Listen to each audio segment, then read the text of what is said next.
जो बच्चे class 11th में जेई या नीट की कॉम्पिटिटिव एग्जाम की प्रिपरेशन स्टार्ट करते हैं, उनमें सबसे ज्यादा जो ड्रॉप आउट होता है वो पहले ही 1 महीने के अंदर हो जाता है। क्योंकि बच्चों को ऐसा लगता है कि ना, जिस तरह से मैंने जेई या नीट की प्रिपरेशन के बारे में सोचा था वैसा नहीं निकला, या फिर मैं उस पेस या उन कॉन्सेप्ट्स का कोप अप नहीं कर पा रहा जो मुझे एग्जैक्टली जेई या नीट के अंदर अच्छी रैंक लाने के लिए कंपलसरी है।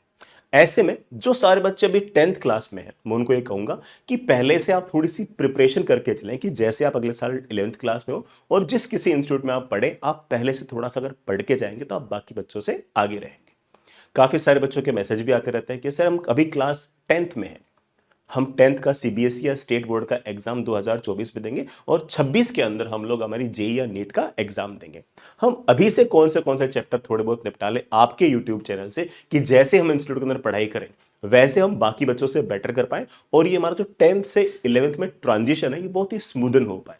जिन बच्चों का स्मूदन नहीं होता वो अचानक से थोड़े से डर जाते हैं और अच्छी खासी क्षमताएं होने बावजूद, अच्छी खासी टेस्टिंग स्किल्स होने के बावजूद, एग्जाम स्किल्स अच्छे होने के बावजूद, अच्छा आईक्यू और एप्टीट्यूड होने के बावजूद वो बच्चा ड्रॉप आउट कर जाता है सिर्फ और सिर्फ इसलिए कि वो उस 10th क्लास से 11th क्लास के जो ट्रांजिशन फेज है उसको अच्छे से वो मैनेज नहीं कर पाता।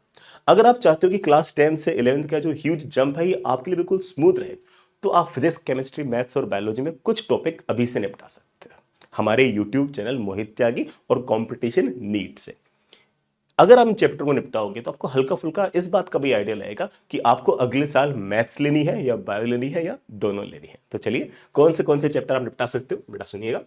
सबसे पहले हमारा जो मोहित त्यागी चैनल है वो फिजिक्स, केमिस्ट्री और मैथ्स इनके लेक्चर्स के लिए आप यूज करें।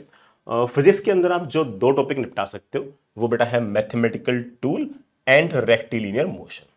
स्टार्ट करें मैथमेटिकल टूल से और बाद में रेक्टिलिनियर मोशन पे जाए। मैथमेटिकल टूल में अगर सारा समय चला जाए कोई दिक्कत नहीं है। मैथमेटिकल टूल पढ़कर भी अगर आप 11th क्लास में जाओगे तो ये मान के चलोगे you will be the king of the class. ठीक है। इसी तरह से केमिस्ट्री के अंदर मोल कंसेप्ट और आईयूपीएसी नोमेनक्लेचर, ये 2 चैप्टर आप निपटा सकते हो। मोल कंसेप्ट के अंदर 12 लेक्चर है। अगर आपने पहले 10 लेक्चर कर लिए तब भी चलेगा, लास्ट के 2 लेक्चर आप छोड़ सकते हो। आईयूपीएससी जो है, ये आईयूपीएससी नोमेनक्लेचर, ये ऑर्गेनिक केमिस्ट्री का पहला चैप्टर है। आप अभी से अगर निपटा के जाओगे तो आपको अगले साल काफी फायदा रहेगा।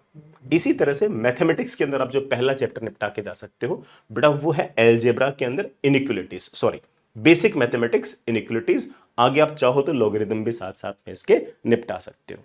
ये सारे के सारे टॉपिक्स जेई वाले बच्चों के लिए। जो नीट वाले बच्चे हैं वो फिजिक्स और केमिस्ट्री तो यही वाले टॉपिक करें। बायो के अंदर वो बच्चे यहां प्लेलिस्ट में आए और एक मिनट, हाँ, बोटेनी के अंदर तो सेल साइकिल जो चैप्टर है वो निपटा सकते हो। और जोलॉजी के अंदर आप बेटा, एक मिनट खोल के दिखाता हूं, जोलॉजी के अंदर आप लोग body fluid and circulation, body fluid and circulation chapter ये आप बेटा अभी क्लास 10th के साथ ही आप निपटा सकते हो।